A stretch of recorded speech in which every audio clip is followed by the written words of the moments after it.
All right, well, welcome everybody. I guess the first item on our agenda is to discuss and take action to approve the resignation of Tom Banish from the Board of Selectmen. With the motion to accept the resignation of Tom Banish from the Board of Selectmen. I'll second that. Okay, and discussion?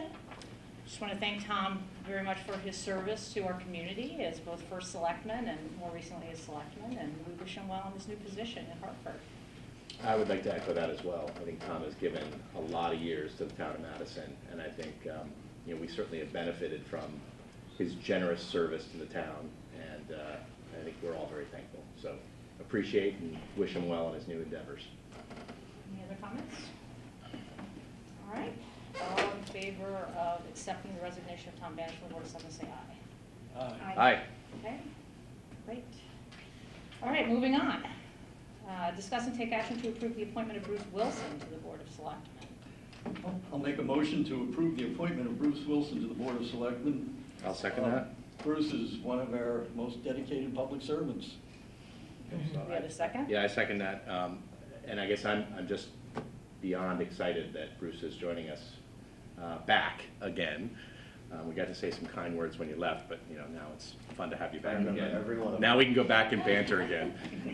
But I truly am excited about the, I think the positive collaboration that Bruce brings, and I think we've chatted, and there's really, I think, a genuine focus on solving the town's problems, and I'm really optimistic that this Board of Selectmen will sort of adopt that flavor of collaboration and really focus on solving the town's problems. So this is great.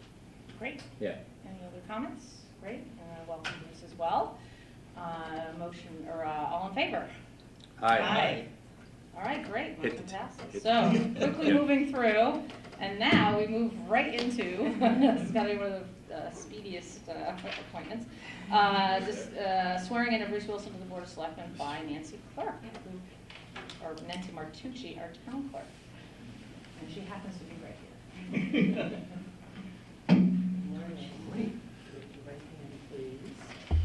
Bruce, do you solemnly swear or sincerely affirm that you will support the Constitution of the United States, the Constitution of the State of Connecticut, and the Charter of the Town of Madison, so long as you continue a citizen thereof, and that you will faithfully discharge according to law the duties of Board of Selectmen to the best of your ability under penalty of perjury? I do. Thank you.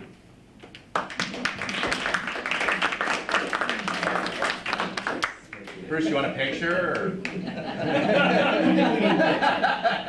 Social media. All right, great. Back to having a full board. Great. All right, moving on. You've got a packet, I assume, Bruce? I do. Okay. Oh, wow. That's really loud. I'll be on like that. All right. Can I get a motion to approve the minutes of December 19th? So moved. Second? Any discussion, changes, amendments? All right, all in favor? Aye. Aye. I'll abstain. One abstention. Okay, great. Minutes are approved. All right. This does seem very echoey and loud. I don't know what's going on there. Moving on. So, I've got quite a bit to go through here, and I'll try to move through quickly. These slides will be available online, but I kind of wanted to give the public a update. I've now been in office 60 days, and just thought it would be appropriate to go through some of the things that we're doing in town government to move us forward. And this will be available online, so I'll kind of race through these pretty quickly. But I laid out some goals, short-term and long-term goals during my initial statements when I was sworn in. And so I just wanted to provide the community kind of where we are on some of these short-term and long-term goals. The first point is developing a communications plan. We've been actively working with a number of town employees, and Scott Murphy has also been working with me on developing a communications plan for the town, so there's more consistent communication that goes out to the public using all the different channels that we have. And so that I'm hoping to roll out to the public either end of January or next meeting or early February. We would just talk about what our intentions and plans are, what channels we're going to use. I'm also going to be establishing monthly kind of office hours at the senior center on Thursdays, and I'll post a schedule of those available so people can come in on a Thursday morning without an appointment and just chat, complain, vent, whatever they'd like to do, but it's an opportunity, and I will invite different selectmen to join me in those office hours if they can fit it into their schedule, so that will just be kind of readily available to the public without any formal appointment. And I'll try to do that monthly, and if it gets popular, we can up it to twice a month. So, and I thought it'd be nice to be downtown, a little more convenient for people. Live streaming is, it hopefully is going to happen in February. We're going to target a pilot program and see how it works out. We're looking into equipment purchasing and subscription services that we need to use. But I'm hoping to be able to launch a pilot program just for the Board of Selectmen where we live stream our meetings.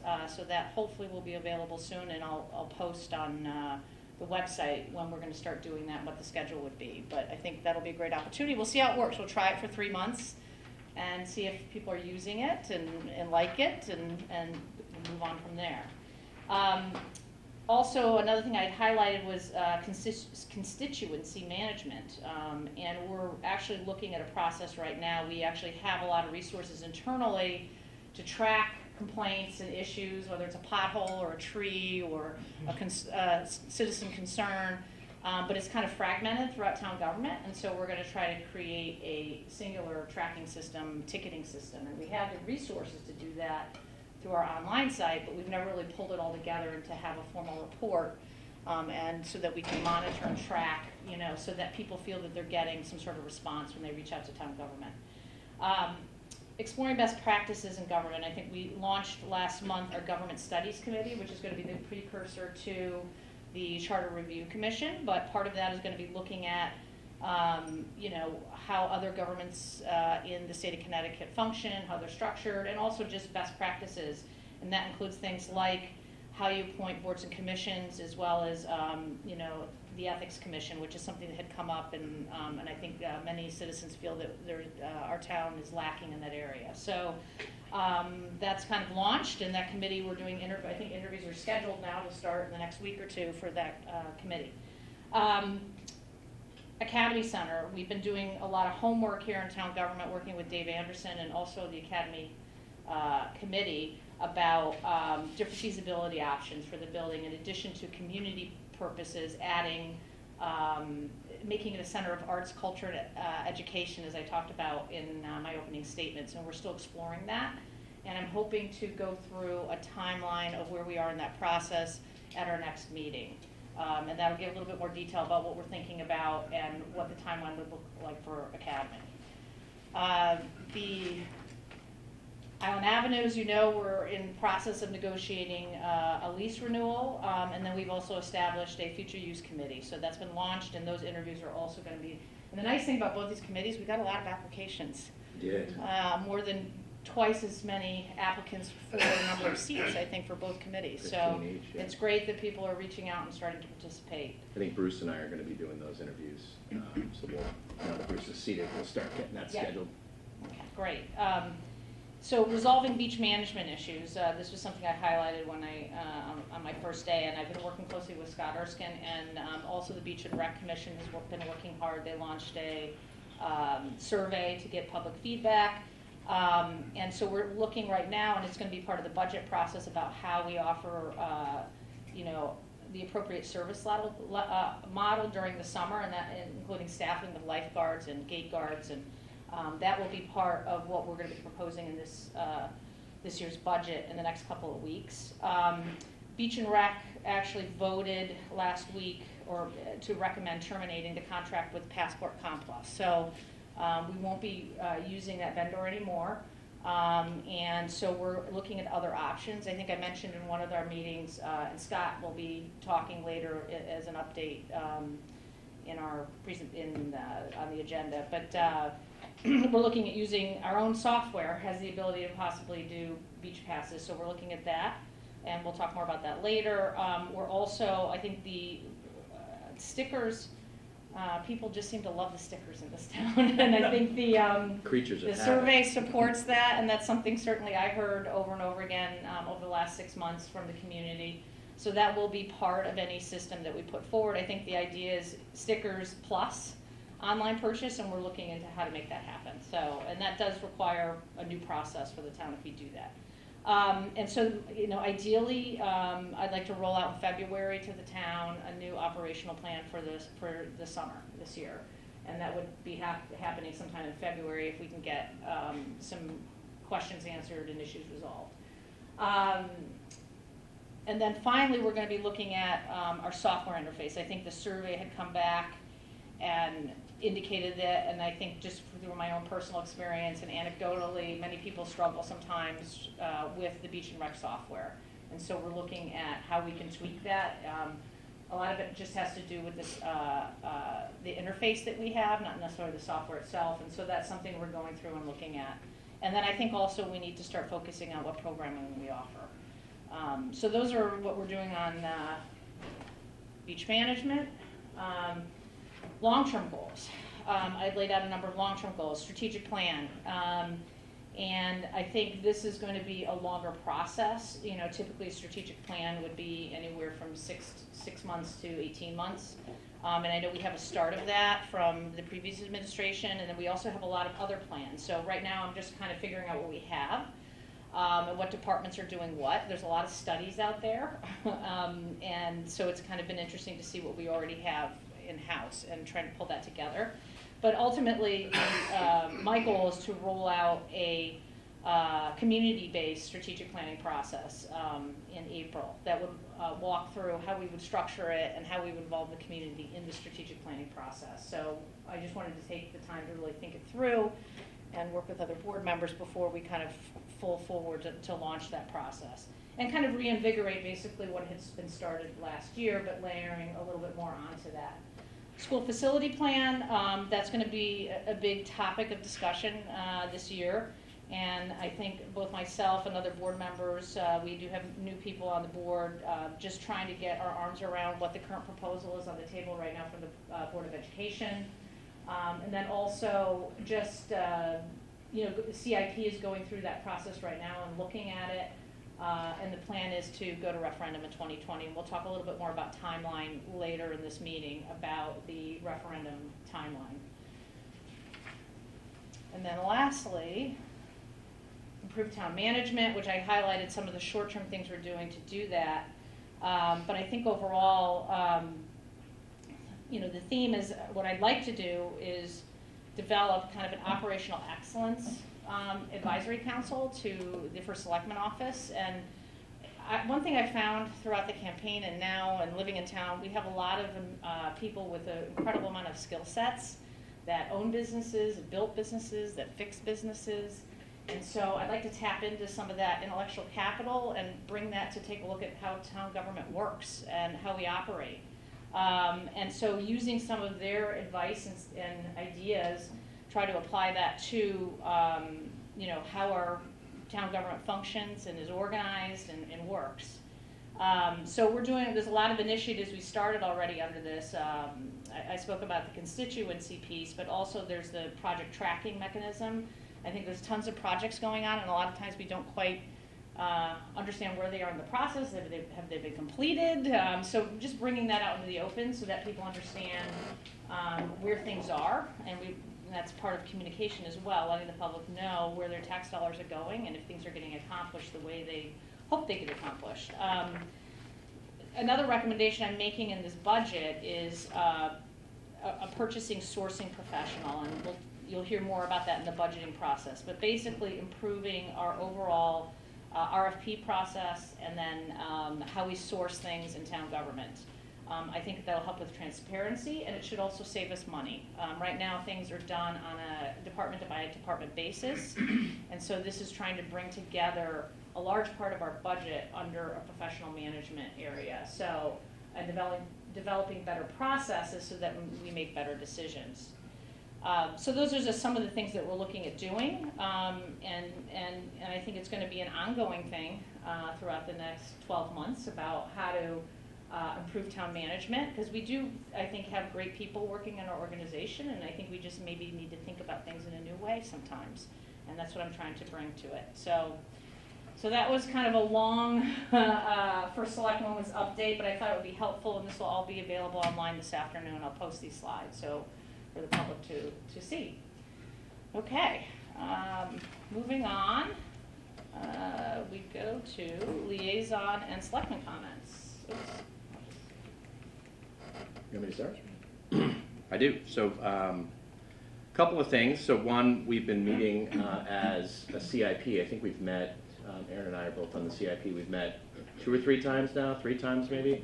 And we go through this fun CIP binder, which represents all of the different capital requests in a 5-year plan. And we've spent time with fire departments, police. We started talking about major roads yesterday. Talked with John Iannacco, Director of Public Works, and how the highway fund is being used and directed. We talked a little bit about fire protection water tanks and their impact on our town. So we review each one of the areas of the capital improvement program, which again is a 5-year plan, and we will continue to wrestle that one down and then present it back to the Board of Selectmen, and then the Board of Selectmen will pass that through to the Board of Finance as a recommended budget or a part of the budgeting process. So it's an integral part of our budgeting process, CIP, and Aaron and I are spending a lot of time there. So I don't know if you had anything to add on that, but No. I took it this time. Yeah, that's fine. The library, the Scranton Library, sent me a few points. They met actually a couple nights ago. They are in the process, and I just think this is incredible. They've done a 3-year strategic plan, which was unanimously approved by the board. And it actually, in talking to the library, it actually worked in conjunction with our strategic plan as well, which I found really helpful. And I think other organizations may want to start doing the same thing. There's the use of that strategic plan already in action, and the library is taking that forward, which I give you guys a lot of credit. I think that was great. We have circulation of physical items and attendance of adult program offerings continue to rise in the month of December, so that's great stuff. We have a program, the Taste of Chinese New Year, on January 21st at 6:30 at the First Congregational Church in Madison, where we'll hear from William Chiang, a member of the Connecticut Chinese Culture Association, and learn the history of Chinese New Year Festival while enjoying delicacies and celebratory food. Thanks, Nicole, for that. We have a before party fundraiser on Saturday, April 18th, so mark your calendars for that. Tickets available February 1st on Eventbrite. Search Scranton Before Party. The capital campaign fundraising, to the point of why they're doing the party, is we have $325,000 remaining to fundraise at this point, so we're getting close. We're right there. And then the grand reopening of the library, drum roll please, is targeted for July 1st. So exciting stuff there. And then my last update, I met with the Madison Youth and Family Services last night, and we had a really interesting presentation from Catherine Barden, who's the Assistant Director of Community Support. She did the MAID survey results, and I think they'll be coming to the Board of Selectmen at some point to give us a little bit more of a detailed update, but we walked through, I guess, the survey was distributed to all students at Daniel Hand High School, and I guess it's expected that 100% of the students complete the survey, and I guess they were able to get very close to that, and then they throw out about 10% of the results just because kids are kids and they do things on the surveys and they can't use the data. But interestingly enough, so when the big focus of the survey is obviously on the MAID items, alcohol use, vaping, stress and anxiety, and there were some positive trends seen. I'll give you a couple of examples. So alcohol use back in 2017 was 36.6%, down to 33%. Marijuana, and again, some of this, it's all done anonymously, so who knows if they're really telling the truth or not, but 22.1% marijuana use down to 18.7%. So this was the first time they'd done this survey online, which I think was sort of the standout of this. They'd always done it on paper, And this was done online. The student reps did mention a little bit of a concern about student anonymity because they had to log in using their Google accounts. So there's a potential for concern there that they were worried that, you know, teachers would know, the administrators would know, Madison Youth and Family would know. So the next steps on this survey, I think, are going to really help with this. They're going to have a group of students this Thursday to sort of deep dive on the survey results and sort of come back with some ideas. Then there's going to be some readouts to the various boards. And then they're asking this year, and again, this survey was done 2 years ago, but this year they're going to ask for a community readout, of which they're going to ask for as a Board of Selectmen, I believe the Board of Finance as well, and maybe some of the other boards, certainly the Board of Education, board members to be invited to participate in the community readouts of the data, to really start to advocate for a conversation around what they call the 40 assets. These assets range from support, empowerment, boundaries and expectations, commitment to learning, positive values, things like that. So they're really interesting topics, but they really want to get more community engagement involved, which I found the conversation fascinating, obviously, and I think we have a lot to do. One of the ones that, just to highlight one particular data point on empowerment, safety went down, interestingly enough. So back in 2011, 24%, and it's low in general, but 24% said they felt safe in their schools, and now it's down to 20%, so in 2019. So again, just one that I think they're certainly thinking about needing to watch going forward. So that's sort of my long update. Yeah. Sorry, but I had a couple of really good big meetings, so that's it. Great. Any other liaison reports? I'll jump in. I have 3 quick ones. Our newest commission is our Resiliency Commission, and they were launched a few months back. They've already had 3 meetings, and along with some expert guidance from our town planner, Dave Anderson, they've not only had several very good introductions to the overall topic of what are we going to do about the effects of what appears to be climate change, but they've also, all 18 of them have managed to get organized into 3 subcommittees, as we had hoped. One's a technical committee to review evidence.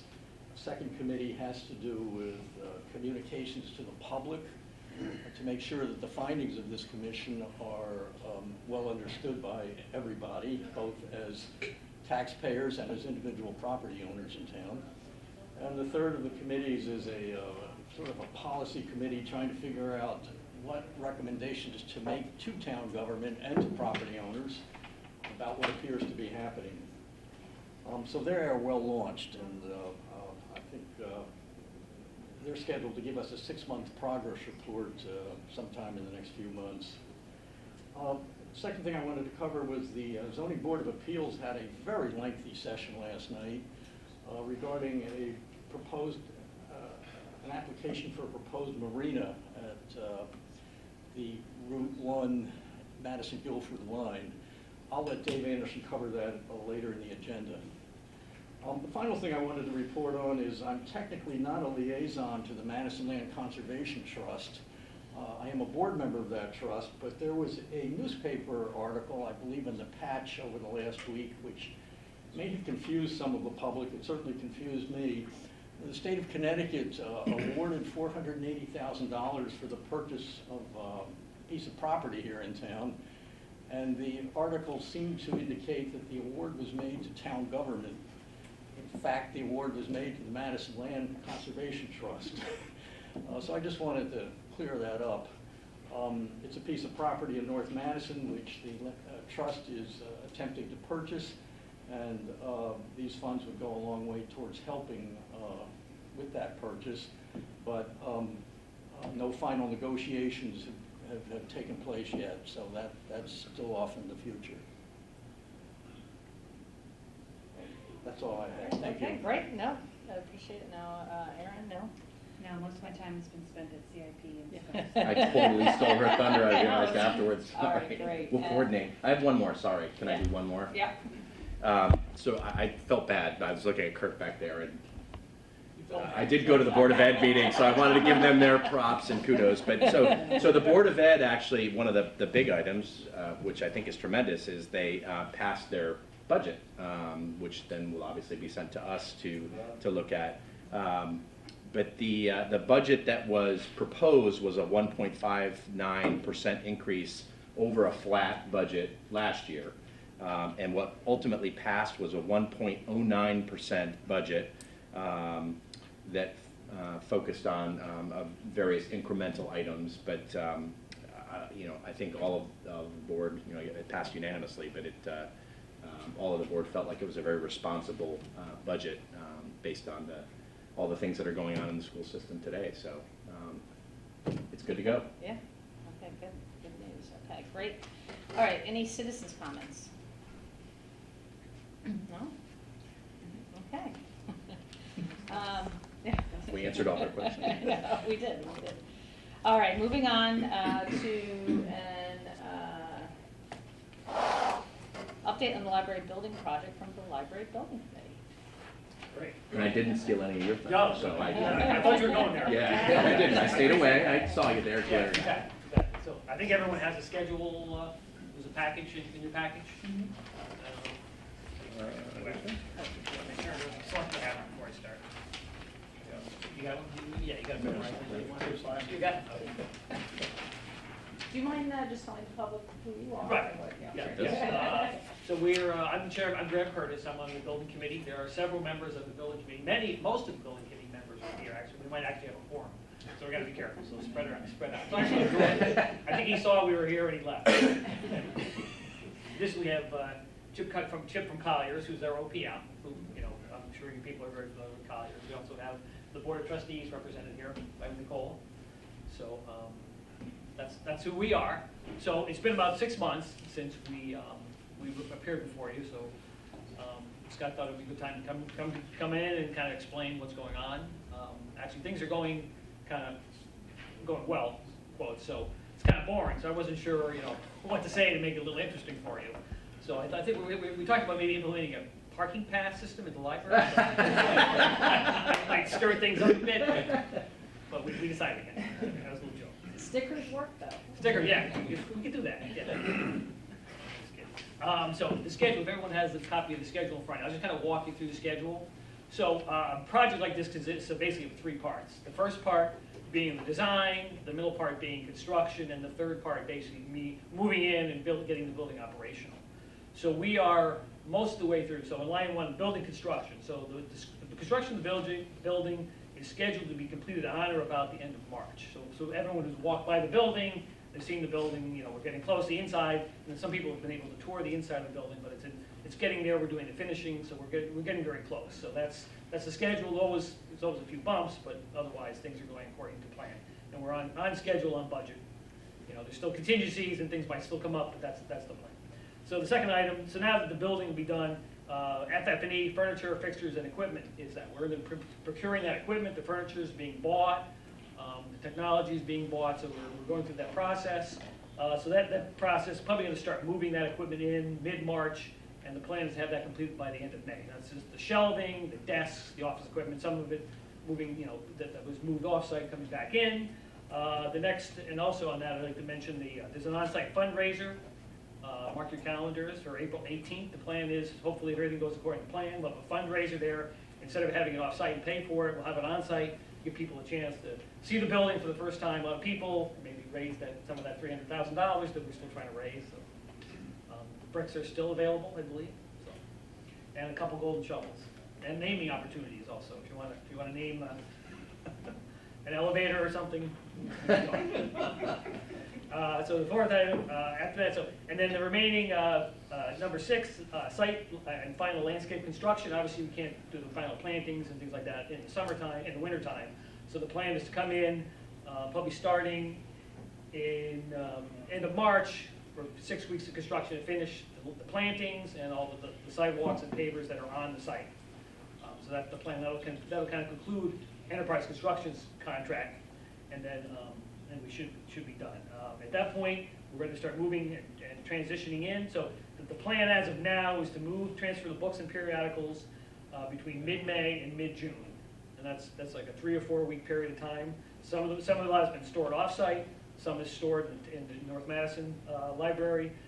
So that's a 3 or 4 week period. So we'll move the books back about that time, and then also with that, so the library will be closed in the north. The staff will be brought down. We'll start training, and there's a staff orientation and system startup period, which we estimate from mid-May to the end of June. So we can get trained. There's a lot of new systems to make sure the building's operating properly. There's a lot of technology that's going to be in the building to make sure it's running properly. And with all that coming together, the plan is to complete, to have an opening July 1. That's the date we're shooting for. A lot of things still have to fall together. Don't raise expectations, but that's the current plan. So that's it. So that'll complete the library. Now there is 2 other items that are still remaining to be done that are not directly related to the project. Our charge by the Selectmen 4 years ago was to actually repair the sidewalk. And also we were asked by the Selectmen to try to do a little curb addition for Route 1, so you get a little bypass lane on Route 1 northbound onto Wall Street. So the DOT has a signal project they're going to be doing. We've asked them to actually widen the road, not a full lane, but like a half a lane, so you can get a bypass there. That's scheduled for completion. They're bidding that now, I believe. So it's a little unclear when they're going to move that curb, but the plan is to have that done, in the fall sometime. And at that point, we'll be able to do the streetscape. Now, and we've hired the firm that did the Route 1 design, the original. So the intent is to take the same detailing, paving, and stuff that was done on the rest of the Boston Post Road and carry that around and carry it up to our curbs. So it'll kind of tie everything together, integrate it, and that'll give us a nice finished product. So that's basically the plan for 2020, without the beach, without the parking. But the parking lot is striped. So that kind of concludes it. I'll open to any questions anybody would have. Could you maybe just talk just for 2 seconds about I'm going to use the wrong words, but the ground source heat pump, just the benefits of what we're putting in? Because I think there's huge operational costs. Right, benefits. exactly. So, and Woody Weiss, who's not here, and most people know Woody, he's quite passionate about his feelings about the subject. So he fought, and I will say not fought, but he advocated very strongly to incorporate this system. This is not something that's typically done for municipal buildings because of budget constraints, and this was a $500,000 project. So basically, you can't see them, and maybe you notice that there's a series of deep wells, 500 feet deep wells that are in the parking lot. That is a ground source heat pump, so it basically cycles the water through that. And instead of using air as the discharge at whatever it is in the wintertime, it's actually use the ground temperature, which is mid upper 50s. So that allows for a much more efficient heat pump system that'll be much more energy efficient. So we're hoping to, even though the building is almost twice the size, we're hoping that our utility bills are not significantly more than the current building, because we've also super insulated the envelope of the addition and state beyond code for insulation requirements. We also, there will be more PV going on the roof. The old PV that was up there is being taken down. We're replaced with new, more modern systems. Solar panels. Solar panels. For the layman, yes. Lingo, sorry. I know. Engineers. I know. I deal with them a lot. So so there'll be solar panels. That'll be much more efficient, and that'll offset a lot of the electrical load demand on the building. So it should be a very high efficiency building. It's not necessarily a net zero, which is another jargon, which means no net energy, that the building generates the energy that it uses, which is kind of the dream in this business. But it's going to be as close as any building we have in town, hopefully, to get to that point. And it's going to be almost carbon free. There is a slight, Woody, you can't sleep knowing this, but there is a gas boiler backup for emergencies that we have in the building. So, but without that, otherwise the building would be completely carbon free, which would be the first building in town and one of the few buildings along shoreline that would be that. So, but the plan is not to use that carbon source very often. Woody put a master lock on it already. It is impressive having toured it. Gosh, that was probably last month, I guess, in December. Yeah. You could see it's quite an impressive system. I mean, it's you can see why it's expensive too, because there's a lot going on. Right. We got to make sure it's running. That's why I'm hedging my bets, because there's a lot of technology there. To make Yes, sure it's working. exactly. But we have a commissioning agent doing it. So. Well, I know I look forward to the next tour. There's one other piece. Woody is working with the town as well as the library to develop software that'll be on a 65-inch monitor.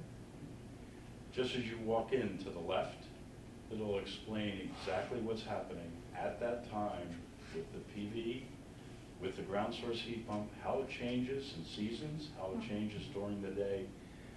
From an educational standpoint, I think it's going to be very beneficial for all of us to understand, because it's not easy to, how this works in a simple way and how it works day in and day out.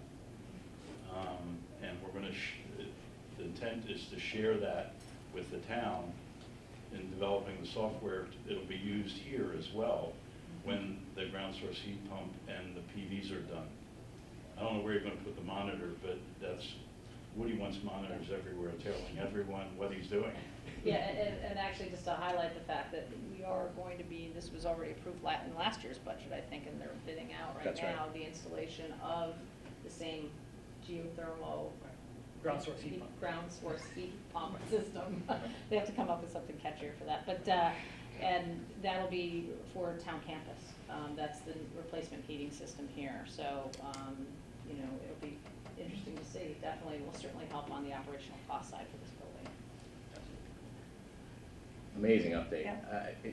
He alluded to, 4 years ago, we put this committee together, and I have to say, I mean, this committee is a bunch of superstars, just experts. So Laura, Billy, Graham, I mean, and all of the folks that have been involved, just put their heart and soul into this library. So it's beyond impressive, the work that they have done and continue to do. And there are times, I have to admit, where I sit in the building committee meeting and they're picking out, you know, the type of metal or the, you know, different doorknobs or this and that, where my eyes do glaze over, but, or when he uses engineering speak, but just the level of expertise is, and I think this sort of speaks to what Peggy's trying to do with some of the advisory committees down the road. Just tapping into that wealth of expertise in our town is, it's why this building is on time and on budget right now, candidly, so thank you guys.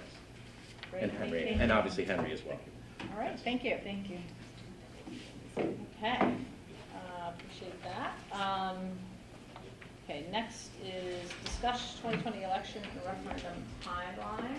I do have a slide for this, which Nancy, I don't know if you want to join us up here, just to talk a little bit about, I said, you know, 2020 is going to be a big year, obviously, for elections, because we have both federal elections happening in November as well as state, and I thought we have a couple of items that are due to go to referendum this year, and so I thought it was important to talk about some of the constraints we have, because election timelines are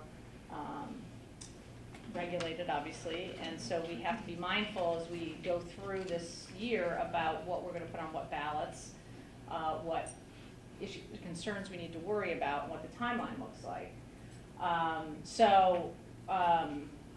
You know, the thought here is that we have, in April, we're going to have a presidential primary.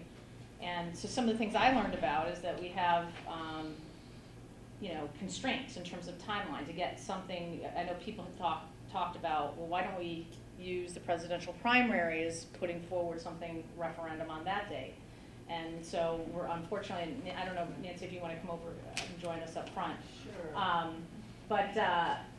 You know, basically you can't do that. You can't have a referendum issue on a primary ballot. And then what happens is after the primary, and the primary date has already been set, right, for the state of Connecticut, for April 28th. Right.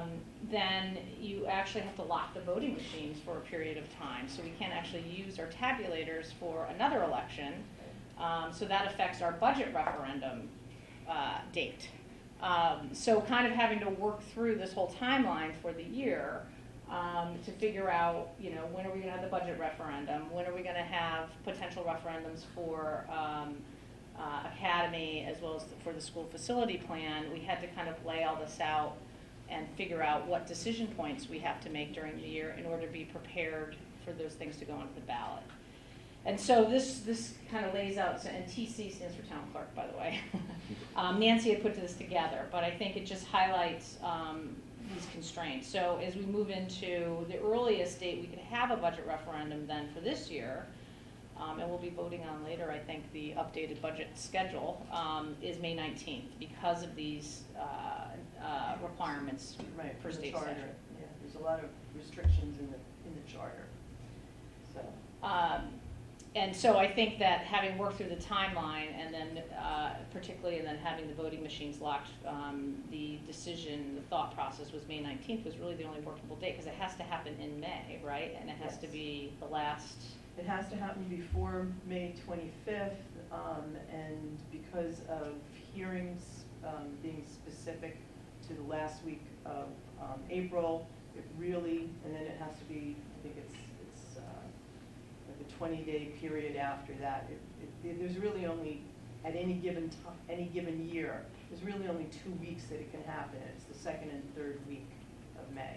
In this particular year, it would fall in the third week. It would fall in the third week, okay. And I think this is also helpful as we look at the Charter Review Commission, because these are things about flexibility, offering the town a little more flexibility versus being locked into this kind of block of time that things have to happen. And so to put something significant on that, on the same date as the budget referendum, because I know we have the school facility plan that we hope to take to referendum in 2020, as well as Academy Community Center proposal. That would require the Board of Selectmen to then have to have the question really voted on, taken to public hearing. It would have to be before the hearing in April. So Before the you'd have public to have hearing in everything all set, questions set, before it goes to the hearing in April, the end of April. So that would require both of those issues to have to be ready to go in April, and we'll talk a little bit more about that in the next slide. But, so then the next deadline that we have is the state primary, which is in August. And that's another thing where there's a particular timetable that we have to adhere to. But you cannot put it on, you can't put a town question on a state primary. So that, in terms of, trying to maximize when we cost $7,000 to $10,000 to run a referendum, basically, right? Whether, depending on what it is, but it would cost in that range. So we couldn't do any type of referendum in August, and then that also kicks in another time frame because of the voting machine issue, and so we look into September. So there's a possibility that we could hold some sort of referendum in September, and it's a possibility, and we'd have to think that through, but then we would have to back up from the September 3rd date. Is that the? Yeah, so I don't remember the how way we- that I'm looking at it, if you had everything in the question approved, the legal notices, if you started that process, or you were at that point, say even in August, the end of August, or the beginning of September, you could still have your referendum in September In at some September. point, and we'd be fine. Okay, so if we chose to have a separate referendum for these two issues, September would be a possibility, but we would obviously be happy to have a public hearing in August. We'd have to have it, yeah. In August. So it'd be end of 3 this weeks in period. advance, yeah. The Right. question would come to me the following day after the hearing, and that's when I would start absentee ballots. And then the other thought is having, using the presidential election in November, which is November 3rd, we could actually put referendum questions on the presidential ballot, but then that requires us to get state approval, which I understand, and so Right. we have to have that question set and submitted to the state by September 3rd. Right, so it's really the same time period as if you wanted it to do a separate referendum in September. Right. It's really the same time period, you'd have to have the question all set. The state then requires that the municipality have the question approved, or approved by the municipality by September 3rd, and then it goes to the town clerk, who then, I send it up to the state for approval. And you'll notice on there, you might think that it's wrong, the dates, if you're looking under the presidential election, but those are correct dates. So even though I'm starting to send out on September 15th blank ballots to people overseas and the military, I do not have to send a question which means it's not, the question's not going out to that first group of absentees. Yeah. So, that is correct. That's what the state Yeah. requirements are in their statutes. So, so we sort of miss on that, a few people at least. And again, the state can come back and deny the question. So the benefit to that being that we would save the cost of having a separate referendum and voter turnout, Right. even though the deadline would be the same. Right, it'd be pretty much the same, so we have to go through that whole, because our board has to go to a process, and then Board of Finance has to go to a process, through a process before it would get approved to go onto the ballot, so it And kind of Nancy, gives have you ever seen the state deny a question? I have not, and we haven't had too many, that we've presented. I also did ask the state if they knew of any other questions that were going to be on the presidential ballot. They won't know that until May, so there is a possibility there may be others on there. Yeah, I was a little concerned, is this gonna be like on the back of the ballot? You It know, wouldn't be on questions. it wouldn't be on the back. Usually it's going to be probably down the side or across the top on, to one end. But Yeah, well, like the last could be a couple. ballot, we had the state questions on that lockbox, right? And then there was something else, I can't remember what it was, so they might come up with something. yeah, I think they're down the right side. Right. So, but there could be some other questions as well as ours. Okay. Nancy, typically, how many electors living overseas in military, what's that number? For a presidential, I have 3 on my desk at the moment that just came in. It'll vary, it could be 50, 70. I think I've had just below 100 last presidential. Thank you. Wow. And I think in terms of turnout, we were in the 70% range, I think, for the last presidential. The referendum for the school referendum, I think it was in the 30s, low 30s percent turnout, just to give some ideas. And then the last year's municipals was close to 50% turnout. So there's a big swing factor once you get to the presidential. Obviously, that is the highest turnout that we'll have. So this was trying to lay out all these different considerations, and I think next slide just talks a little bit more about what we've been talking about here. And I did meet with, I have a tri-chair meeting between the Board of Education, Board of Finance, and myself, and we talked about this timeline. And I think there is an overall perspective that, trying to get everything ready to go for a May referendum in terms of the schools and academy might be difficult and problematic, because I think people still feel like there still needs to be work to be done. We have new elected members of both this board as well as the Board of Finance and the Board of Education. Just going through that timeline helped us understand that a little bit more. And the Board of Finance has made it clear that their preference is that both projects be on the same ballot. And the chair of the Board of Finance has stated that publicly many times. So, if you're going to have both projects on the same ballot, it obviously means both projects have to be ready to go at the same, at the same time and be fully vetted. So that kind of drives the timeline a little bit, because some people might feel that the academy is ready to go, some people might feel the schools are ready to go. I think both boards feel that more time will be helpful, because there's a whole public communication and information process that needs to happen, I think, because they're both, the school one in particular is very complex. And I think the school feels they've done a lot of work, and I know the recommendation they came up with, they've been spending years pulling this together, but there really hasn't been an opportunity to go out and talk to the public about it and inform the public about it. And then academy, which I'll talk about at the meeting in the end of January, we've been spending some time just looking at other ways to look at the building in addition to community use. And this is this mission of arts, education, and culture. And some of that takes time. It's involving, doing feasibility work of what these options could be. So that ideally, it would be better to have more time to do that rather than having to have this kind of tied up in a bow by April, having gone through the whole public process really March is where you've got to be. So that's not far away. So it puts a lot of pressure that you'd have to have both of these things ready to go by, I would say, March, to get on that May ballot. And then I think there's also considerations about turnout. I mean, especially the school one. I mean, this is probably the largest bonding referendum that the town will have ever seen.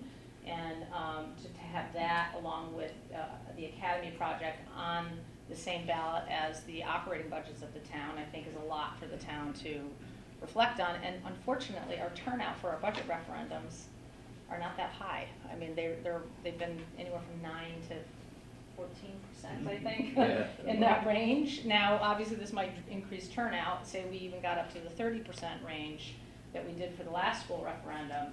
But when you consider the magnitude and importance of both these projects to the town and its future, one would like to see, you know, a much higher turnout. So these are all considerations that we've talked about, and I think, I don't want to speak on behalf of the Board of Finance or Board of Education, but I know there's a comfort level of looking at something later in the year, rather than trying to cram this through and get it onto the May ballot because of the different time constraints that we have.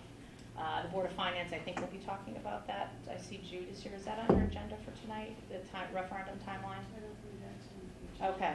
But I have talked extensively with their chair and also with the chair of the Board of Education. So, so I think that this is really more for discussion at this stage. I think ultimately this board decides when we're going to have a referendum. But I think it's... And the questions, I think. And the questions. Yeah. And so this will be continued, but, you know, I think the, you know, thought process is if May is going to be problematic, if the two different projects probably aren't ready to go, you know, the thought is doing something in the fall, and then we would weigh through the benefits of doing something separate, standalone, or doing something as part of the presidential ballot. And we can have this, we can talk about this again, but I just wanted to start laying the groundwork. So, any other comments or questions for Nancy? When do we have to have a decision about this? Well, And what's our goal for when we want to decide this? I mean, optimally, I would like to decide this in, you know, by February at the latest, because, you know, there's some... End of February, you're saying? Yeah, I mean, well, we would have to be end of March deciding questions and everything else. So I would say, I mean, I think we need to at least eliminate May sooner rather than later. So that also, because I think this plays into the CIP process as well. So CIP is coming, these projects reside in CIP, and it helps them in their timeline and planning to know if it's not going to be a May referendum, then at least they can think this through and put it in a time scale appropriate with a fall voting date. So, I mean, I'd be happy to bring this up again in our next meeting, where we could come to some conclusion about eliminating May, but, you know, I don't want to push anybody into a corner either. So I'll put it on the agenda for the next meeting, and then we can see where we are, because I know it's a lot to kind of absorb, and these are big issues, obviously. Yep. So we'll plan on that. Okay, thank you very much, Nancy. Appreciate it. Thanks, Nancy. Yep. All right. Next up is... Mr. Anderson.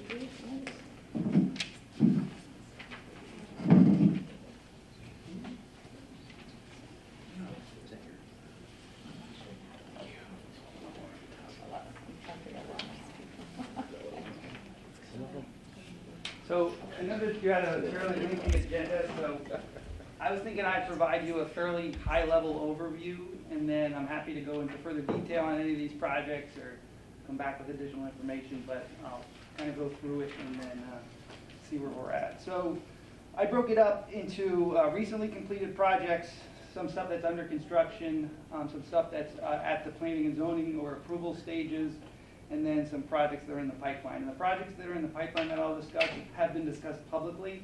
There's other stuff that has not been discussed publicly yet that I'm not prepared to talk about today. But I think when we go through it, it'll give you kind of a sense of what's going on in town. So recently completed projects, 82 Wall Street. You'll see as you drive down, Wall Street is now occupied. So that's a just over 5,000 square foot office building for Clarity Software Solutions. That building was originally approved as a restaurant and apartments. Due to the success of Clarity, they changed that approval to convert it into office space.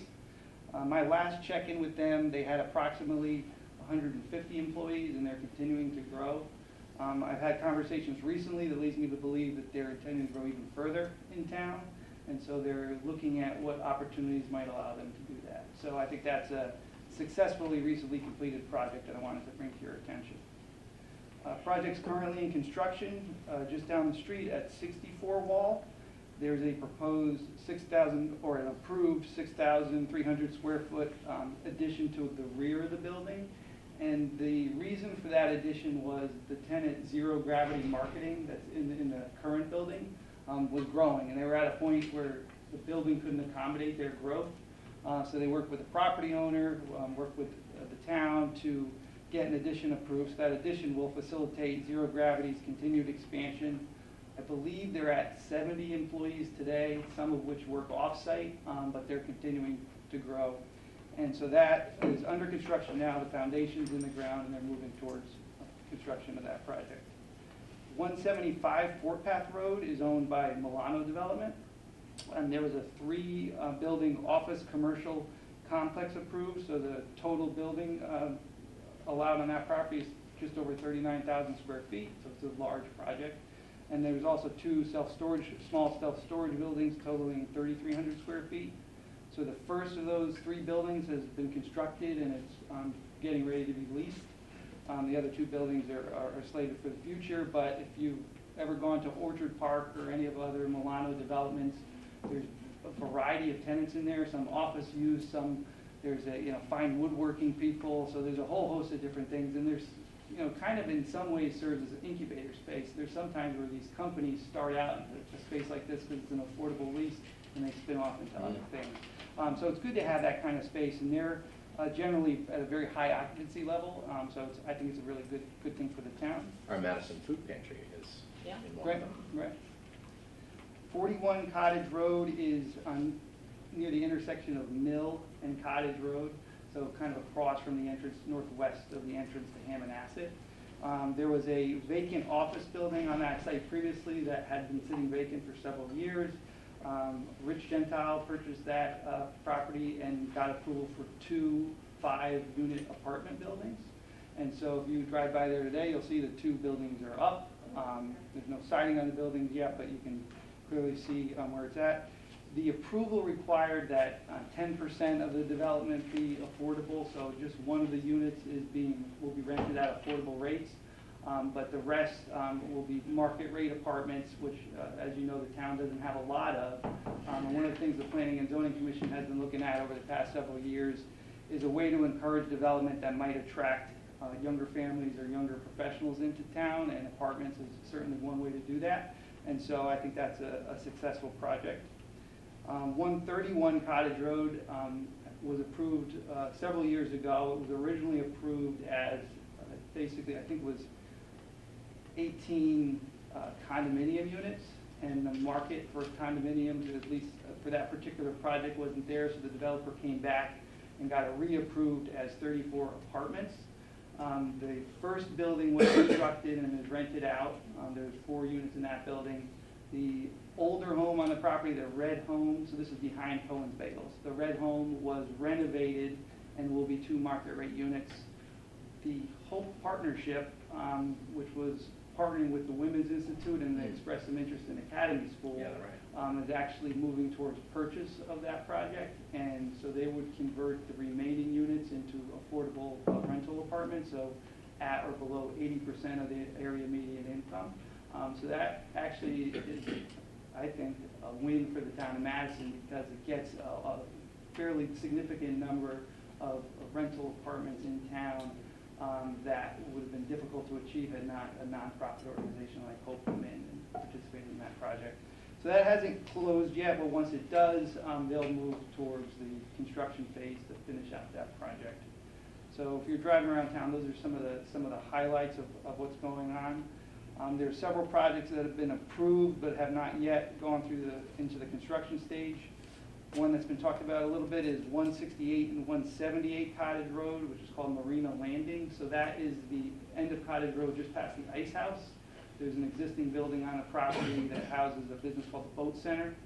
And so that project got approved as a mixed-use project consisting of about 22,000 square feet of retail office space and 37 two-bedroom townhouse units. Through the approval process, the owner of the property said that he did not intend to build the project, that he was intending to get the approval and then transfer the property to a developer. There has been several developers interested. One recently was about to pull the trigger on the project, and one of his investors backed out. And so he's looking for another investor, and I believe intends to move forward. His concept would be to kind of go back to what the original concept for the property was, which would be to introduce a waterfront restaurant into the project, improve the marina facility, and really activate that area. So that has the potential to be a really great project for that area. As you know, when the time comes that the investor group can move forward on it. Dave, on that particular one, I know the Oyster Company Yep. is at the end there. Is Yep. there going to be a right of way or access Yeah, or so there allowing was, as them part of the to? approval, there was a condition that the property owner give them an easement to access their property in perpetuity. Great. And so we got them secured there. Good. Yeah. That's great to hear. 175 Cops Road, which is the Grove School. So the Grove School happens to be a for-profit boarding school, and so they are one of our largest taxpayers. So certainly we like to celebrate what they're doing over there, and if you've had an opportunity to go look on campus, they're really doing a great job at improving the facilities quite a bit. So recently there was a 1,200 square foot student union building approved and just under 9,000 square foot academic building. I'm not sure on the timeline of those projects, but they are marching forward with continuous improvements. So that's good to see. Another project we talked about quite a bit, 908 and 916 Boston Post Road, which is the General's residence property. It's actually two properties. One is the General's residence with the building on it. The other is the residential property to the east. And that project was approved as a 9-unit small cluster housing development. So under the approval, the General residence was to be basically restored on the exterior, and the one portion of the building was to be converted into unit, and the rest of the building was basically to be preserved with a use in the future to be determined. There's actually a new owner of that property, so that property recently transferred, and they're going to be coming back in for a modification to that approval in the near future. So I think we will see some activity on that site eventually.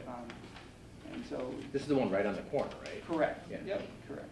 Right on the corner of East Wood. Cool. 45 Wall Street, which is the corner of Wall Street and Brookside Lane. It's owned by the Hewletts. There was a 9-unit apartment building to the rear of that property that got approved, and that project had been slowed due to financing issues.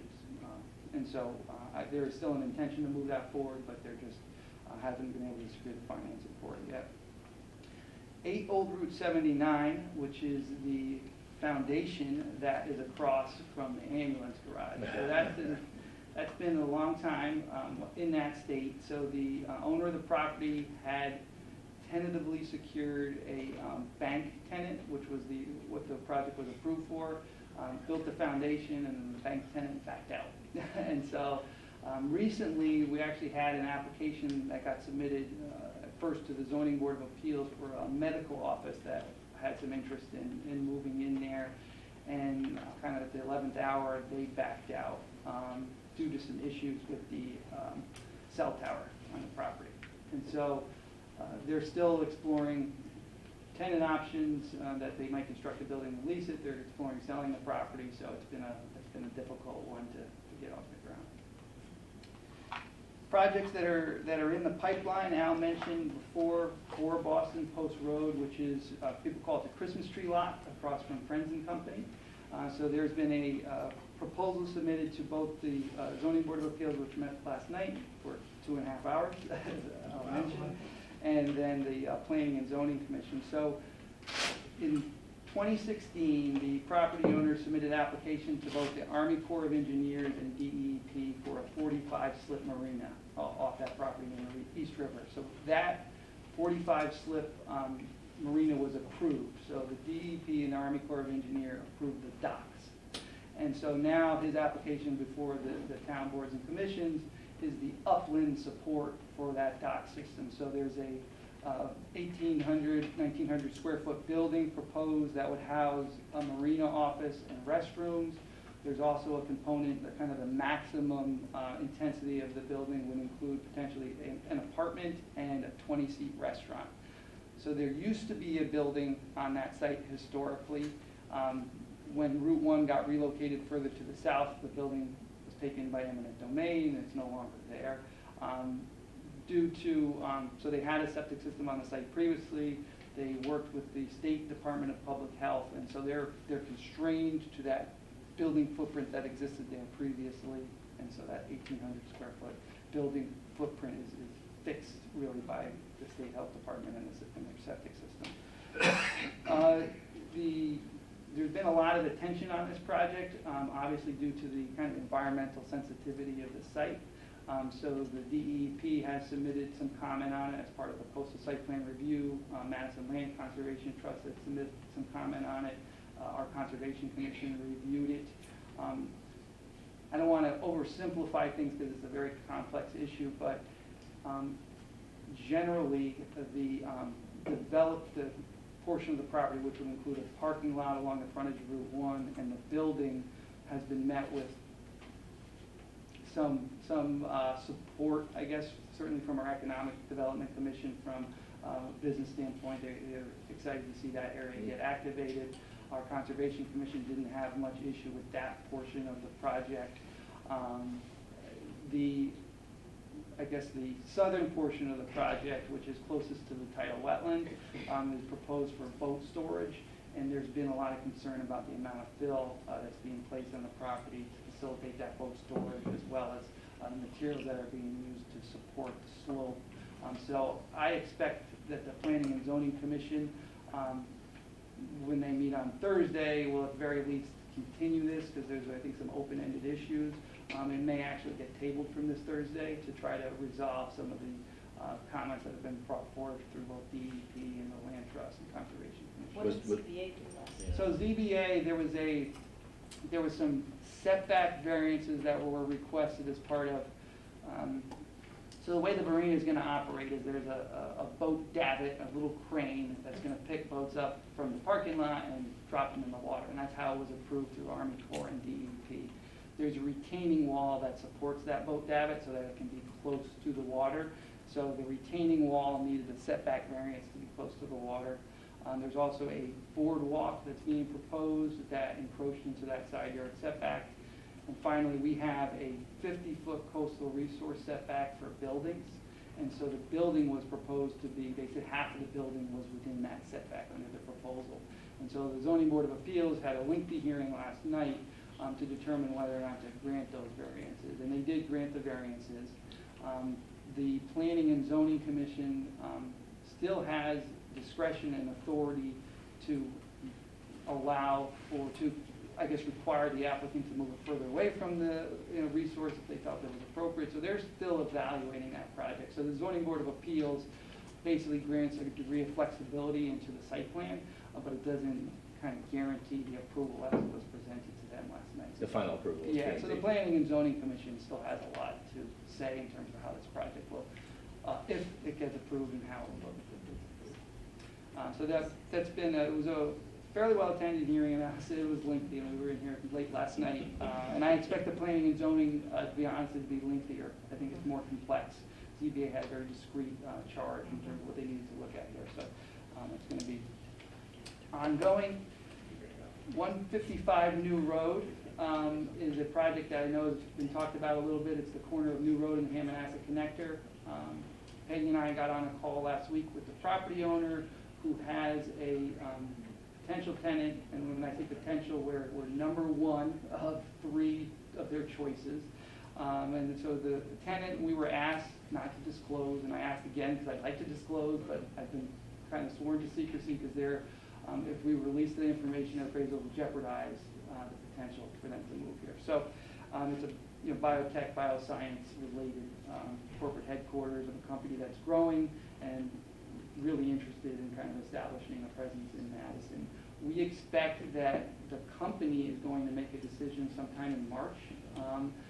If they do, and we're their favorite choice, they'll enter to a letter of intent with the property owner, and then they'll start moving forward towards the approval process. We had a very good discussion the other day, and we've had ongoing discussions about they will kind of come and present to the public before they even enter the approval process, because they want to get public input and ensure that people are aware of the project before they feel it's on the Planning and Zoning Commission agenda and they need to react. So they are definitely on board with that. They want to do that. So as soon as that project gets to a point where they can share it, I know we kind of have to keep our fingers crossed that it's going to move in that direction. I know Peggy and I, and we'll be working really hard to make sure the public's aware of that. But to be clear, they're not the landowners, the biotech company. It's Correct. A different. According to, so I attended one meeting with them, they do not want to own property because they don't want that on their books. And so they want to lease. They're talking initially about 80,000 square feet, kind of a campus. So it's a significant project. And there's potentially, so that would be the north portion of the site. The site is bisected by a new road. So there's the highway side on the south and then the north side. So they would take up the majority of the north side of the property. And then there'd be still opportunity on the highway side for other development that might support ag use. Another project that's been talked about publicly is 110 and 114 Bradley Road, which is next to the Hearth. So that project's owned by Davis Realty. They talked about seeking approvals for, it changes a little bit, but I'm going to say generally a 30 to 40 unit apartment project.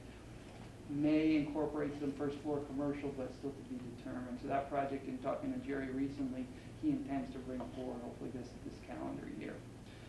That's the laundromat? Is that? Yeah. So those are kind of the stuff that have been talked about publicly. You may have heard rumors about other stuff. I don't really want to talk about rumors just because I don't want to get in the habit of doing that. But anything that either is presented to me in some formal fashion or has been discussed at the Planning and Zoning Commission or any kind of other official capacity, I feel comfortable talking about.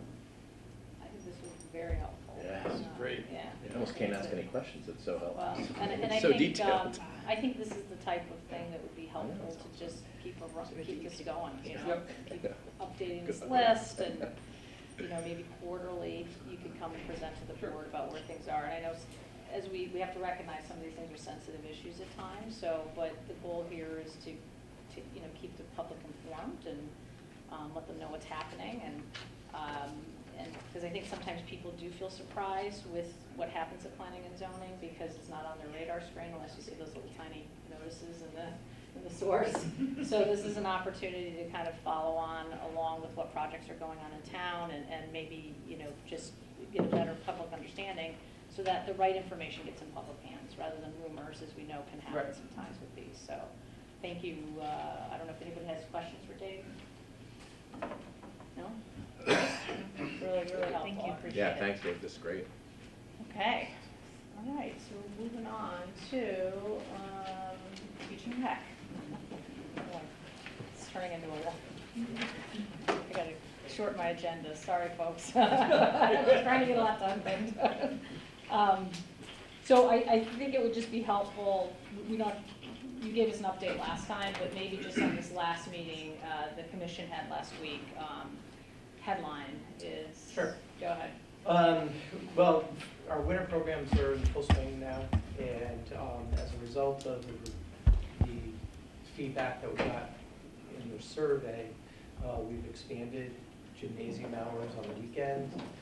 Saturday for youth open play, we're open until 9 o'clock now, after the rec league and the clinic gets over. So I think it's like 3:15 until 9 o'clock is open gym. So it'll allow the youth in town to go and have some fun. We're developing our spring and summer programs, and as they are developed, they go onto our website, which was another key piece in the survey. And I am working with Vermont Systems and the technology department to better streamline the look and feel of the website for user friendliness. right now, if you go on to the town website, the Civic Plus, it minimizes to whatever screen you have, so you can navigate. Ours currently doesn't, but we do have that capability. So we're going to be making that change so people can navigate sooner. We're looking at refining our search pattern, which I think is a big issue. There are so many variables that you can pare down. We're going to try to keep it real simple for youth programs, etc. So we're working on that. We're looking at utilizing our current PASS system, which is Vermont Systems, and the software is RecTrack, which is used a lot across the nation. It's one of the powerhouse programming softwares that departments use. Before last year, we were utilizing our pass management system in RecTrack. People were coming in, and that's how they were issued their stickers and what have you. We're trying to develop the online piece where the pass is more like a membership, and you can renew annually, so it'd be really quick and easy as long as you don't change vehicles. But we're working on that. Because I thought what was interesting is when you came into the office 2 years ago and purchased a pass, the Beach and Rec staff actually logged you into the system, tracked the fact that you had purchased a pass. Right. So there's an existing database of over 6,000 people already as Beach Pass purchasers. But the public never saw that interface that was handled by the staff. So we're looking at a way that the public can just basically go in and do that themselves. And we're going to see if that's, if we have the ability to do that, in a timely way, so it would function well by May when we start selling passes. The grounds, my ground staff have been working hard, doing some winter projects. Seems though we haven't had a harsh winter yet. But we just cleared up front of the town campus to improve the appearance, knocking down the underbrush.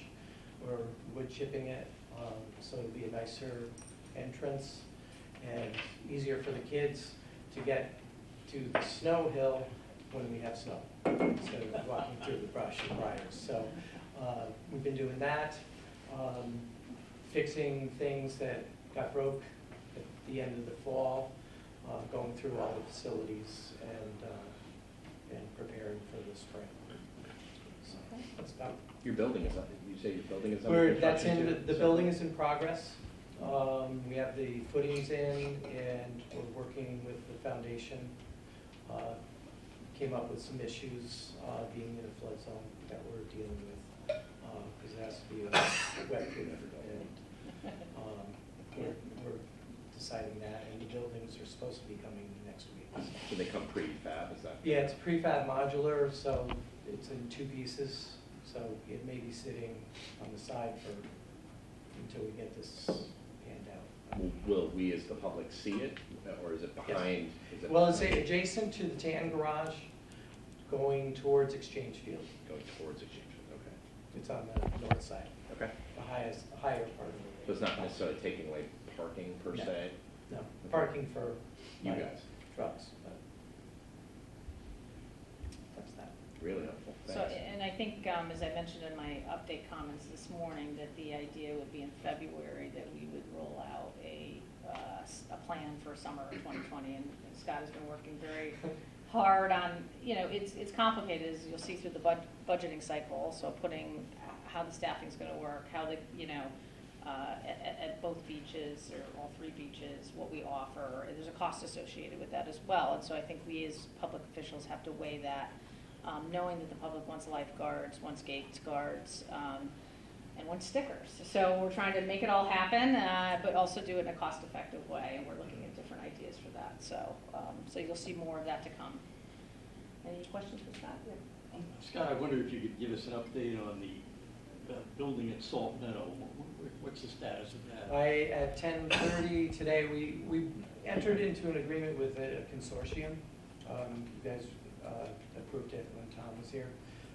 It's a buying cooperative. Oh, yeah.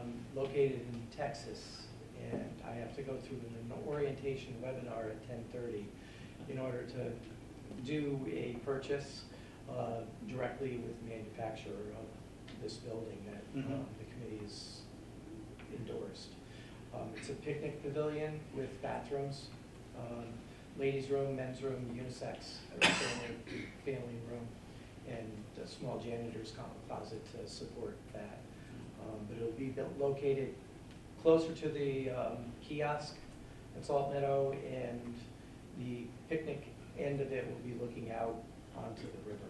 So it should be a really nice vista. A welcome addition. Do you have any sense of the timeline? Well, as soon as I can get the approval and start working with them, I have to get the plans, engineered plans from the company, so I can go out to RFP for local builders. So hopefully late spring, summer, it's the warmer months. Without a doubt, it should be done by fall soccer season, sports season. Thank you.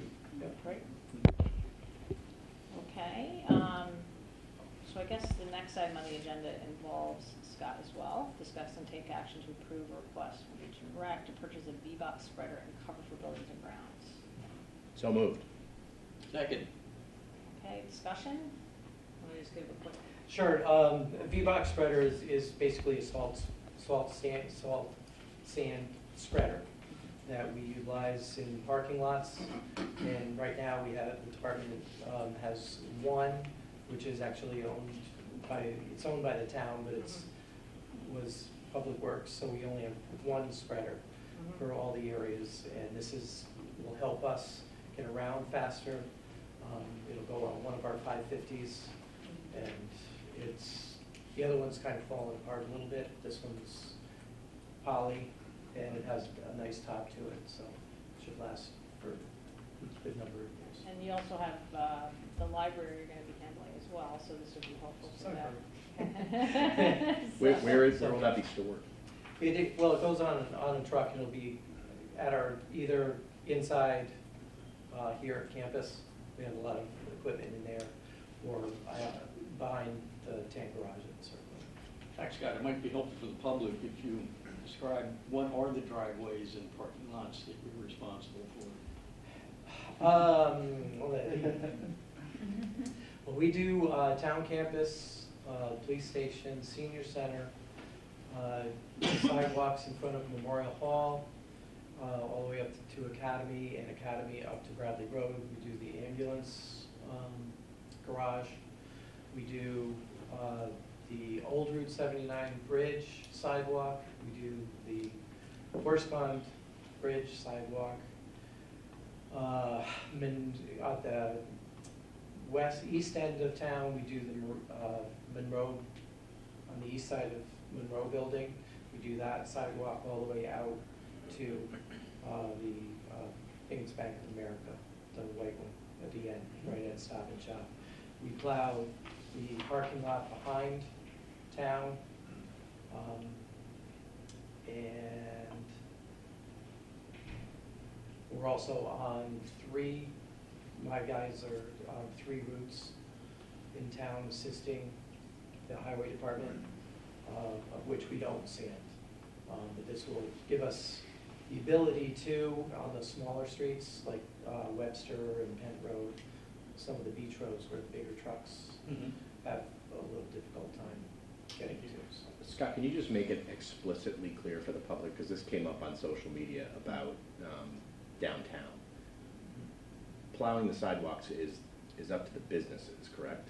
The current ordinance, which was not changed, it's the property owner or the business that clears to Route 1. And I will say I've been learning that, through the departments, Scott handles some parts of plowing, Public Works handles the roads generally, and then the schools are actually done through an outside contractor. So the schools are handled through, Board of Ed actually contracts with a subcontractor to do their parking lots. So it's been kind of interesting learning about the different ways we plow things here in town. town government. The other thing that there were some questions that were submitted by the public about salt versus sand, and I know that the roads are actually just salted now. We don't use a sand mixture, and that was following guidelines by the state of Connecticut, is my understanding. But I'm looking into that a little bit more. But you use salt and sand in terms of the parking lots. No, Of the compound, no, or you just use we salt? use the same product as Okay, that. so it's all just salt. Straight salt, right Salt. now. But it can, Take- I was just say saying, it can the take spring it. standard could do both. Okay. That's something I just want to, I'm going to be speaking with the head of Public Works a little bit more, because there's environmental concerns on, I guess, on both sides about what you use. And so just look into that issue a little bit more about what we're using on our roads right now. Peggy, you sort of inferred it, but is there an opportunity for discussions for improvement, efficiencies, consolidation of the plowing? I mean, it sounds like, with the library going online, there's going to be more. Yeah. Is there I think it's worth reviewing. exploring at least? I think it's worth reviewing. Some of it's going to be the size of the equipment, as I'm learning. Beach and Rec tends to have the more appropriate sized trucks to handle what they do versus doing the roads, which is Public Works. And then, because you have to be able to maneuver a lot more in smaller vehicles. We help out on a lot of Yeah. cul-de-sacs. Right, and small roads. So, and then, I think it's worth having a discussion with the Board of Education and Bill McMinn about the, why we're outsourcing on that piece, and it could be we just don't have the capacity, I don't know. So I think these are all worth discussing, though, absolutely, in terms of trying to consolidate and leverage economies of scale with equipment that we have, so. What was the cost of, well, back to we have a discussion, take action here. Yes, We're we in do. discussion We still have on to, a vote, so we haven't voted yet, but so what is the? say all what in is the- favor? What is the cost? Aye. Aye. What was the cost of it? We just voted on it, Change. but I didn't vote yet, for the record. Yeah, we haven't, 87.15. yeah, Thank you. all right, all Aye. in favor? Aye. Opposed the same, all right, you got your. Oh, yeah, right, thanks. Okay, great, thank you. Okay. Thanks, Scott. Discuss and take action on setting standard mileage rate at 0.58 cents per mile for all business miles driven per IRS regulations. Can I have a motion to approve? So moved. Can I second? Second. All right, all in favor? Aye. Aye, great. All right, number 15, Austin Hall has the flu, from what I understand, or is sick. So he unfortunately could not come and present this. This was kind of a really interesting project, and I think it's awesome, so we'll hopefully have him back later at our next meeting. So if we could have a motion to table this? Motion to table. Second. Okay. All in favor? Aye. All right, motion table to our next meeting. Oh, sorry, going on. Discuss establishing a permanent bicycle and pedestrian advisory committee, and I think I turned that over to you, Dave. Yeah, and then Virginia Rath is in the back of the room too. She chairs that committee. So very quickly, I'll just tell you who's on this committee. So Virginia is the chair. Ellen Weiss, Lyanne Hurtle, Tony Davis, Bruce Beebe, Sean Alexander, David Tomaso, John Bean, Lynn Stetschult, and I might be pronouncing her last name wrong. And we also have two young men from the high school, Isaac Lerner and Sam Hauser, that have been with us the whole time and have participated every month. And so really, it's been very good to have student liaisons to that group. So when we first established this group, we wanted to get moving fairly quickly, so we decided that we would start as an ad hoc committee. And the charge of the committee is to develop a bicycle and pedestrian master plan and present it to the selectmen for approval. Our charge, I think, expires next week. We are in the process of getting a draft plan together from a consultant we're working with. We did quite a comprehensive level of public outreach early on. We had a survey which was, I guess, completed by nearly 600 people. We've done a lot of educational things. We did a campaign along Middle Beach Road last summer about teaching people the correct side of the street to walk on. Which is working, by the way. Yeah, that was very successful. We hope to continue that on the kind of feeder roads into the beach route this summer. Importantly, we've been working with a woman named Melissa Evans. She's a safety circuit rider from the Connecticut Training and Technical Assistance Center at UConn. So she's a transportation professional, and she helped us conduct a road safety audit on Middle Beach Road, East Wharf, West Wharf, Island Avenue, kind of that whole beach route. And then we also did a similar Safe Routes to School evaluation around the Green Hill Road campus. And I think those, she's prepared reports for both of those. One is a final report, one's still in draft form. We'd like to come back and present those reports to the Board of Selectmen and the Board of Police Commissioners in a combined meeting if possible. And those documents are going to help inform our master plan. And so I think part of the delay in delivering this master plan to you is that we've had some really successful components of it that we want to be incorporated. So what we're asking, the group talked about it, is everybody is very eager to become a permanent committee. They want to continue to work on this issue. And rather than just re-upping our ad hoc status, we'd like to be, and I noticed further on the agenda is a possibility that'll be on the town meeting that's called to make this group permanent. I'd also mention that we did, when I first talked about this, I asked that, that be on your radar screen, that we make this permanent. It's actually a recommendation in our plan of conservation and development to have this group. So I think it's really critically important. And I'll let Virginia, do you want to add anything to what I said? I think you didn't touch on the economic value to the town, but I think that's important. That people want it, people who live here want it, but people who come to visit also, it'll enhance the value of tourism in town. No, I certainly think, I spent a lot of time riding a bike last year around Madison and realized how difficult it can be. And I think anything, as we move forward with any kind of master planning downtown or just any kind of long-term planning as part of our strategic plan, this is a wellness issue, it's a lifestyle issue, it's also, as Jenny pointed out, an economic development issue, and I think it's a good thing to always have this in the back of our minds as we look at how we, whether it's designing roads or, businesses or any kind of planning that we do, that this should be part of that. So I guess my only question would be, is it, and this is my lack of knowledge, if we establish this, so we have to go to town meeting to make it a permanent committee? Yeah, so it's on the next item right. as part of the call to town. So, and then that means basically it's there until the town charter changes, right? It would be You can go back to town meeting to abolish it. to abolish it if it's not, Yeah, it if we get to a doesn't need to be certain in there. point where Correct. it's kind of, okay. Yeah. And that's with any board. Yeah. We may have a few we may want Yeah. to relook at Yeah, exactly. to do that abolish thing. But clearly, I You won't want to do that with this group, though. I think. Yeah. No, that's a pretty active one. So to that end, though, Yeah. prior to the town meeting, would we have an opportunity to see the charge, or is there a written charge already? There is a or- written charge, and yes, I can get that to you, or Lauren. and I I'll can do get it right that now. to you. Okay, perfect, thank you. Do we need to take action to extend the ad hoc charge, at least to carry us through? So the way I read the charter is the ad hoc can't be extended beyond 2 years. I don't know if Lauren agrees with that, because that was the first idea, that we would just extend that, but I don't think that's a possibility. So I think it's okay with everybody. We're going to kind of act in limbo until the town meeting, but continue to work. So just as a matter of procedure, we would have to reinstall the members on the permanent committee? Yeah, that So would like a nomination process or whatever, yeah.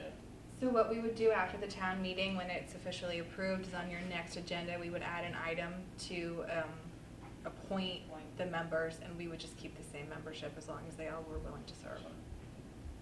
And basically, the town meeting is scheduled, if we approve it, just within a couple of weeks, so hopefully there won't be too much time Yeah. lost in terms of productivity for the group. There's no, Yeah, our next meeting is early February. yeah, so, Okay. okay, Good. all right, and so then that leads us to, everybody good with that? Leads us to number 17, which is discuss and take action on calling the annual town meeting for Thursday, Monday, January 27th at 7 p.m. in the auditorium of Walter C. Polson Middle School. And I think I actually have a slide for this. I should have left that or something. Yeah, it's a new date, Thursday, Monday.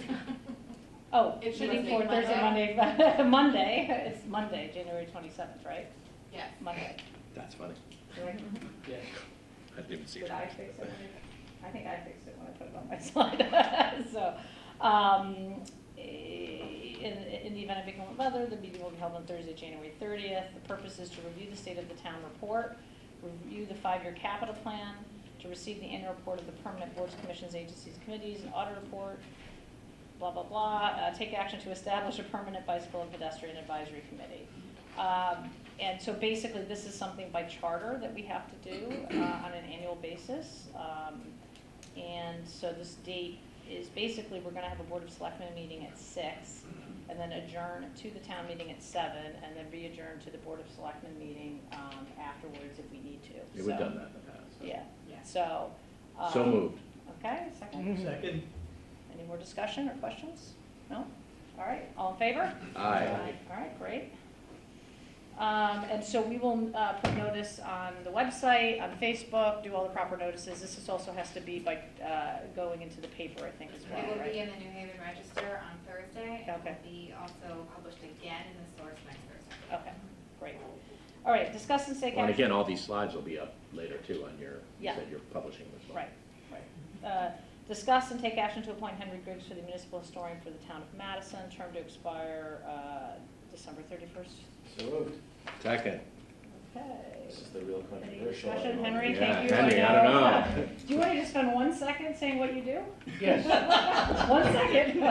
What he does, what doesn't he do? Yeah. No office, no budget, not even a business card. A large part of what I've been focused on has been to help the library comply with this memorandum of understanding with the State Historic Preservation Office. That was sort of the last hurdle to get $2 million in state funding, and we will have complied with that MOU by the end of May. So that'll tick that box, and in the course of this project, we have been doing a historic resources inventory of the downtown strip, that block there. And it turns out you can get that sort of work funded 100% by Hartford, and we might be able to schedule another historic resources inventory, HRI, that would encompass about 125 buildings, and again, no cost to the town of Madison. So that's something we're going to look at closely for the next term. Thank you very much. Great, all right. So motion to approve? Aye. Or I can't Oh, vote. we I we can't- already did? Oh, did we already already did. We have the Yeah, motion. We already, okay. All in favor? Aye. Okay, great. Congratulations, Henry. And thank you for your patience today. Discuss and take action to appoint Trent Joseph as the Town of Madison Classified Ordnance Enforcement Officer. So moved. Second. Okay, discussion. So last fall, this board had approved a plastic bag ordinance that went into effect in January, early January. And we need now somebody to actually enforce the ordinance. The ordinance allowed for this board to make that choice, and I think the recommendation was our health department officer, Trent Joseph, be the one to handle that. He's somebody that's out in the community, going to retail establishments throughout town for various purposes, inspecting freezers, things like that. And so it made sense for him to be the one responsible for following up with the enforcement. So any discussion or questions about that? I'm assuming Trent is okay with that. My understanding is he is, yes. There's another thing to add to his plate. All right, all in favor? Aye. All right, great. And the next item is the discuss and take action to approve the amended 2020-2021 budget workshop schedule. And Lauren, my understanding is the change is because of the budget, what's changed? So the changes that you're going to see are highlighted on this back side. Okay. And it's basically what Nancy reviewed with you this morning about where the referendum timelines. We've moved the public hearing, the second public hearing of the Board of Finance to Wednesday, April 29th. And then the referendum date is moved to Tuesday, May 19th instead of Tuesday, May 5th. Originally, we did know that the ballot machines would be locked, and it was agreed upon that one of the items would have, whether it was the primary or the budget referendum, would have to be hand counted versus using the ballot machines for both. After considering everything, we decided that it would be better to have the ballot machines for both of those events. So that's why we're moving everything back 2 weeks. Well, and also, it sounds like the charter only allows it to be, is that? So the charter is contradictory in its language about this process. So this is on my list of things that I will liaison to the Charter Revision Commission and advise them on. Yes, if we do it one way, we're kind of not adhering to the charter, and if we do it the other way that the charter says, we're negating the first item. Right, So okay. this is the best way to move forward, being respectful of charter, state statute, and also the ballot machines. Okay, can I have a motion to approve the amended schedule? So moved. Okay, any questions, further questions, still? Okay, all in favor? Aye. All right, great. All right, tax abatements. Can I, do we move? I'll move to refund the amount of $7,744.59. Second. All right, all in favor? Aye. Okay, great. All right, citizens' comments. Any more citizens' comments? No? Hopefully we covered everything today. All right, and then, We're going to adjourn. yeah, so can I get a motion to, Motion to adjourn to executive session. Second. all right, any discussion? Okay, let's approve. All in Aye. favor? Aye. All right, great. We're going to adjourn now to executive session, which means unfortunately the public will have to, and the camera will have to. All right. We're inviting in Lauren.